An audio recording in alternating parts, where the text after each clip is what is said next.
Segunda Crônicas, capítulo 31. E acabando tudo isso, todos os israelitas que ali se achavam saíram à cidade de Judá e quebraram as estátuas, cortaram os bosques e derribaram os altos e altares por todo o Judá e Benjamim, como também em Efraim e Manassés, até que tudo destruíram. Então tornaram todos os filhos de Israel, cada um para sua possessão, para as cidades deles.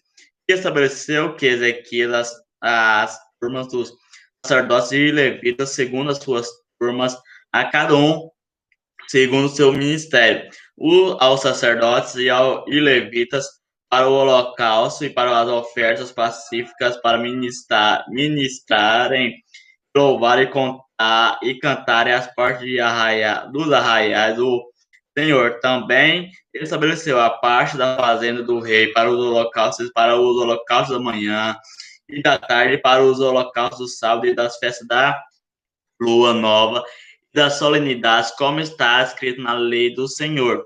Ordenou ao povo morador de Jerusalém que desse a parte dos sacerdotes e levitas para que pudessem dedicar a lei do Senhor. E depois que essa ordem se divulgou, os filhos de Israel trouxeram muitas primícias de trigo, de mosto, de azeite e de mel e de toda a novidade do campo, também os dízimos de tudo trouxeram em abundância. E os filhos de Israel e de Judá que habitavam nas cidades de Judá também trouxeram dízimos das vacas e das ovelhas e dízimo das coisas sagradas que foram consagradas ao Senhor seu Deus, e fizeram muitos montões. No terceiro mês começaram a fazer os primeiros montões. No sétimo mês acabaram, vindo, pois, Ezequiel ao Senhor e ao seu povo de Israel, e perguntou Ezequias aos sacerdotes e aos levitas acerca daqueles montões e as areias. O sumo sacerdote da casa de Sadoc lhe falou, dizendo: desde que esta oferta se começou a trazer à casa do Senhor, houve o que comer e de que se fardar, e ainda sobrejou em abundância, porque o Senhor abençoou o seu povo e sobrejou essa abastança. Então disse Ezequias que se preparassem câmaras na casa do Senhor, e as prepararam ali, meteram fielmente as ofertas e dízimos as coisas consagradas, e isso estava a cargo de Conanias, o levita maioral, e Simei, seu irmão segundo, e Jeiel, e Azarias, Nate, Azael, e Jerimote, e Zozabate, Eliel, e Ismaquias, e Maate, e Benania, eram superintendentes sob a direção de Conanias. Simei, seu irmão, por mandado do rei Ezequiel de Azarias, maioral da casa de Deus, e Coré, filho de Imna, o levita porteiro da banda do Oriente, estava encarregado das ofertas voluntárias a de Deus, a distribuir as ofertas alçadas do Senhor, as coisas santíssimas. E debaixo das suas cordas estavam Eden e Minaim e Jesuá e Semaías e Amarias e Secanias na cidade dos sacerdotes, a distribuir com fidelidade a seus irmãos, segundo as suas turmas, tanto aos pequenos como aos grandes, além do que estavam lá pela generosidade dos varões da idade de 3 anos e daí para cima, a todos os que entravam na casa do Senhor para a obra de cada dia, no seu dia, pelo seu ministério, nas suas guardas, segundo as suas turmas, e os que buscavam, e os que estavam contados pelas genealogias dos sacerdotes, segundo a casa de seus pais, como também os levitas da idade de 20 anos, e daí para cima, nas suas guardas, segundo as suas turmas, como também, conforme as genealogias, com todas as suas crianças e suas mulheres, e seus filhos, e suas filhas, por toda a congregação, porque com a fidelidade antes destes se santificaram nas coisas consagradas, Também dentre os filhos de Arão havia sacerdotes nos campos dos arrabaldes das suas cidades, e em cada cidade homens que foram contados pelo seu nome, a distribuir as porções a todo varão entre os sacerdotes e todos os que estavam contados pelas genealogias entre os levitas. E assim fez Ezequias em todo o Judá, e o fez o que era bom e reto e verdadeiro perante o Senhor, seu Deus, em toda obra que começou no serviço da casa de Deus e na lei e nos mandamentos para buscar a seu Deus com todo o seu coração. O fez e prosperou. Então, pessoal, esse foi o capítulo 31, né, de Segunda Crônicas. Espero que vocês tenham entendido que o capítulo 31 de Segunda Crônicas, que é extremamente para nós, pessoal. Agora, o capítulo 32, né, de Segunda Crônicas.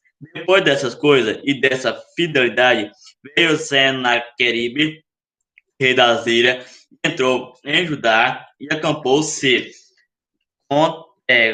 contra as cidades fortes e tentou separá-las para si. Vendo, pois, Ezequias que Sinaqueribe vinha e o que o seu rosto era de guerra contra Jerusalém, teve conselho com os seus príncipes e com os seus varões para que se tapassem as fontes das águas que havia fora da cidade, e eles o ajudaram. Assim muito se juntou e tapou todas as fontes, como também o ribeiro que se estendia pelo meio da terra, e disseram, porque viriam os reis das ilhas e achariam tantas águas. E ele se fortificou e edificou todo o muro quebrado até as torres, e levantou o outro muro para fora e fortificou. E Milo, na cidade de Davi, e fez armas e escudos em abundância, depois oficiais de guerra sobre o povo, e ajuntou-os assim na praça da porta da cidade, e falou-lhes ao coração, dizendo, esforçai-vos, tende bom ânimo, e não temais, nem vos espanteis por causa do rei das ilhas, nem por causa de toda a multidão que está com ele, porque há um maior conosco do que com ele. Com ele está o braço de carne, mas conosco o Senhor nosso Deus, para nos ajudar e para guerrear nossas guerras. E o povo descansou nas palavras de Ezequias e Judá. Depois disso, Senaqueribe, rei das ilhas, enviou seus servos a Jerusalém. Ele, porém, estava diante de Laquis, com todo o seu domínio, a Ezequias, rei de Judá, e a todo o Judá que estava em Jerusalém, dizendo, assim diz Senaqueribe, rei da Síria, em que confiais vós que vos ficais na fortaleza em Jerusalém.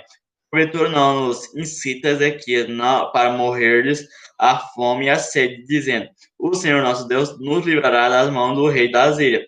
Não é Ezequias o mesmo que tirou os seus altos e os seus altares, e falou a Judá e a Jerusalém, dizendo, diante do único altar vos prostrareis e sobre ele queimareis incenso.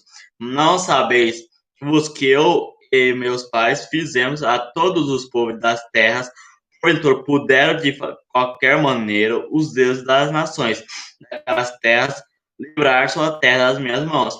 Qual é de todos os deuses daquelas nações que meus pais destruíram, que pôde livrar o seu povo das minhas mãos, para que vosso Deus vos possa livrar das minhas mãos. Agora, pois, não vos engane Ezequias, nem vos incite assim, nem lhes dei crédito, porque nenhum Deus de nação alguma, nem de reino algum, pode livrar o seu povo das minhas mãos, nem das mãos de meus pais, quanto menos vos poderá livrar vosso Deus das minhas mãos. Também seus servos falaram ainda mais contra o Senhor Deus e contra Ezequias, o seu servo. Escreveu também cartas para blasfemar do Senhor de Israel e para livrar e para falar contra ele, dizendo, assim como os deuses das nações da terra não livraram o seu povo das minhas mãos, assim também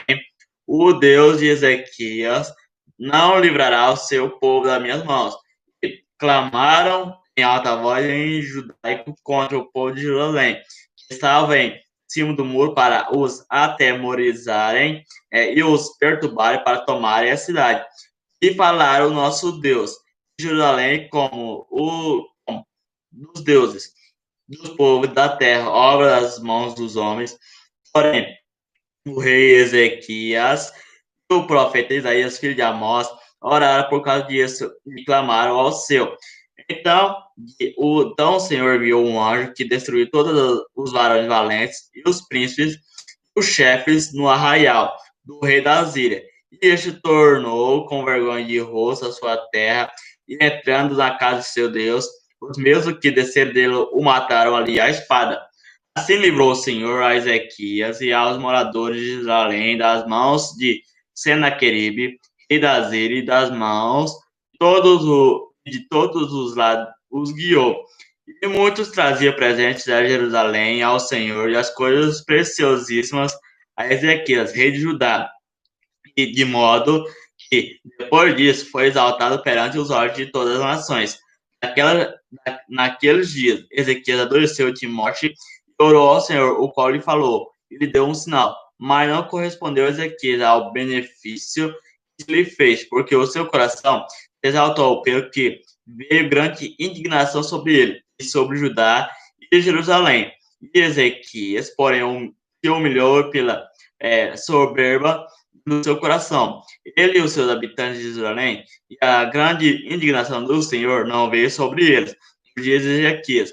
E teve Ezequias riquezas e glória em grande abundância, e fizeram-se tesouros de prata e de ouro, e de pedras preciosas, e de especiarias, e de escudo, e de tudo que se movia de deserto. Também armazéns para a colheita do trigo do moço e do azeite, estrebarias para toda a casca de animais e currais para os rebanhos. Edificou também cidades e possuiu ovelhas e vacas em abundância, porque Deus lhe tinha dado muitíssima fazenda. Também o mesmo Ezequias tapou o manancial superior das águas de Gion e as fez correr por baixo para o ocidente da cidade de Davi, porque Ezequias prosperou em toda a sua obra. Contudo, no negócio dos embaixadores, dos príncipes da Babilônia que foram enviados, o desamparou para tentá-lo para saber o que havia no seu coração. Quanto ao resto dos atos de Ezequias e as suas beneficências, eis que estão escritos na visão do profeta Isaías, filho de Amós, e no livro da história dos reis de Judá e de Israel. Dormiu Ezequias com os seus pais e o sepultaram no mais alto do sepulcro dos filhos de Davi, de todo o Judá e os habitantes de Jerusalém, e fizeram honras na sua morte. E Manassés, seu filho, reinou em seu lugar. Então, pessoal, esse foi o capítulo 32, né, de 2 Crônicas. Espero que vocês tenham entendido o que o capítulo 32, né, de 2 Crônicas quis transmitir para nós, pessoal. Agora, o capítulo 33 de 2 Crônicas, pessoal. Tinha Manassés 12 anos de idade quando começou a reinar, e 55 anos reinou em Jerusalém. E fez o que era mal aos olhos do Senhor, conforme as abominações dos gentios, e o Senhor lançará de diante dos filhos de Israel, que tornou a edificar os altos que Ezequias, seu pai, tinha derribado. Levantou altares a Balaíns e fez bosques, e prostrou-se diante de todo o exército dos céus e o serviu, e edificou altar além. Estará o meu nome eternamente. Edificou altares a todo o exército dos céus em ambos os pátios da casa do Senhor. Fez ele também passar os seus filhos pelo fogo no vale do filho de Hinom, e usou de adivinhações e de agouros e de feitiçarias, e consultou adivinhos e encantadores, e fez muitíssimo mal aos olhos do Senhor, para provocar a ira. Também pôs uma imagem esculpida, o ídolo que tinha feito na casa de Deus, a qual Deus tinha dito a Davi e a Salomão, seu filho, nessa casa em Jerusalém, que escolhi dentre todas as tribos de Israel.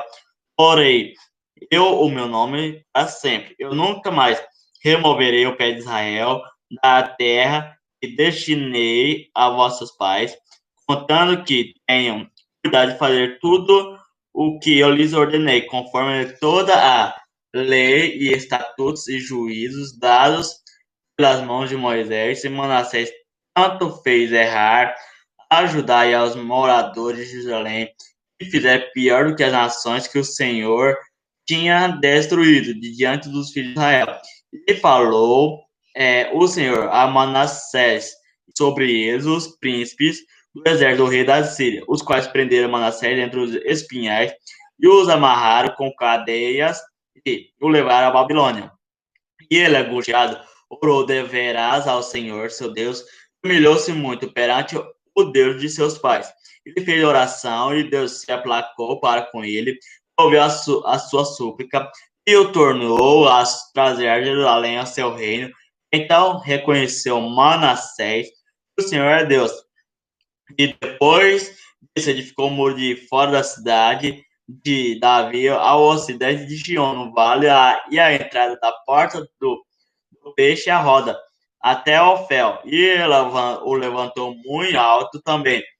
Os oficiais valentes e todas as cidades fortes de Judá, e tirou da casa do Senhor os deuses estranhos, e o ídolo, como também todos os altares que tinha edificado no monte da casa do Senhor, em Jerusalém, e os lançou fora da cidade.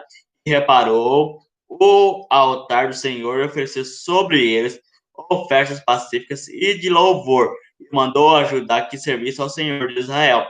Mas ainda o povo sacrificava nos altos, mas somente os ao Senhor, seu Deus, o resto, pois, dos atos de Manassés, a sua oração a seu Deus, e as palavras dos videntes que lhe falaram em nome do Senhor, Deus de Israel. E eis que estão no livro da história dos reis de Israel, e a sua oração, como Deus se aplacou para com ele, e todo o seu pecado e a sua transgressão, e os lugares onde edificou altos e pôs bosques e imagens de escultura, mas que se humilhasse, eis que está tudo escrito no livro dos videntes. E dormiu Manassés com seus pais, e o sepultaram em sua casa Amon, seu filho, reinou em seu lugar. Era Amon da idade de 22 anos, quando começou a reinar, e 2 anos reinou em Jerusalém, e fez o que era mal aos olhos do Senhor, como havia feito Manassés, seu pai, feito e a serviu. Mas não se humilhou perante o Senhor, como Manassés, seu pai, se humilhará. Antes multiplicou a mão os seus delitos, e conspiraram contra ele os seus servos e o mataram em sua casa. Porém, o povo da terra fez todos quantos conspiraram contra o rei Amon, e o povo da terra fez reinar em seu lugar a Josias, seu filho. Então, pessoal, esse foi o capítulo 33, né, de Segunda Crônicas. Espero que vocês tenham entendido que o capítulo 33, né, de Segunda Crônicas, e transmitir para nós, pessoal. E passando para avisar vocês, amanhã vai ser do capítulo 34 ao capítulo 36, né, de Segunda Crônicas, que vai ser os três últimos livros, né, de Segunda Crônicas, tá? Com que mas vou ler 6 capítulos, vai ser do capítulo 34 ao capítulo 36 de Segunda Crônicas. Nós começamos um novo livro do capítulo 1 ao capítulo 3 de Esdras, tá, pessoal? Então, quero agradecer a cada um que assistiu a minha live até o final, tá, pessoal? Se você não for inscrito no meu canal Reserva, se inscreve lá, ativa o sininho de notificação para você perder nenhum vídeo lá no meu canal Reserva, que tá estreando toda hora para vocês de domingo a domingo, tá, pessoal? Se inscreve lá, compartilha com seus amigos o canal Reserva. Se você não perder nenhum vídeo, tá, pessoal? Não esquece de compartilhar com os seus amigos. Então, pessoal, até amanhã, tá? Nas duas lives, pessoal.